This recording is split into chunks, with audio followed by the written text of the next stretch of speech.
So when the COVID-19 pandemic started, we already had a food larder in place. Now this was something that we had started probably about a year prior to the pandemic.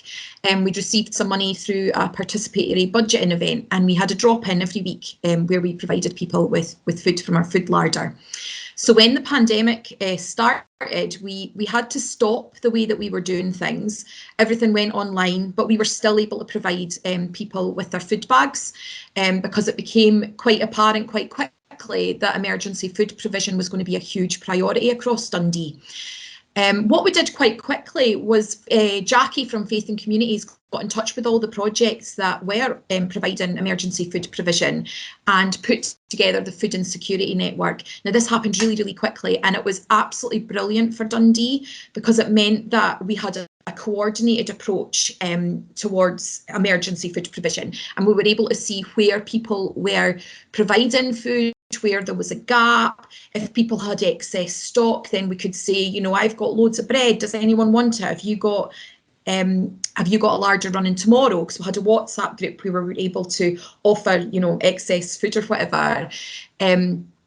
Alexander's got involved really quickly, and they were able to be a place to store all the free food that Dundee City Council were then providing as well, and they then distributed that out to the projects. So during the height of the pandemic, I would say we were providing probably about 90 bags to people in the Whitfield, Voluntary area. Of Dundee. And originally we were doing that on a delivery basis, so we had loads of volunteers who came in to do that for us, and we're delivering these out to people free of charge. Now, as things started to open up, we then tried to go back more to the food larder model that we had before. So we had a suggested donation of £2 that people would pay for their bag of food. And we had drop-in slots, so people were given a 10-minute time slot where they could come along and get their bag. We were also then able to offer them additional food from the fridge and the freezer, so they had a bit more choice as well around what they were getting. And we'd also then restarted our free cycle area as well. So we had clothes, books, sanitary products, bric-a-brac, basically anything that people donated, and people could just help themselves to that. This proved really popular. We got so many donations. I think people were just so grateful for the help and support that they'd got during lockdown, that, you know, they maybe couldn't contribute in a monetary fashion, but they felt, well, you know, I can give you the clothes that my kids have grown out of, you know, just to show my appreciation, and then they're able to then give something back and help other people in the area as well. As well as the food provision, when we started opening things up, we managed to get some funds through the Common Good Fund, and we got a big gazebo for outside in the garden. So we were able to open up some of our groups and activities to people as well outside.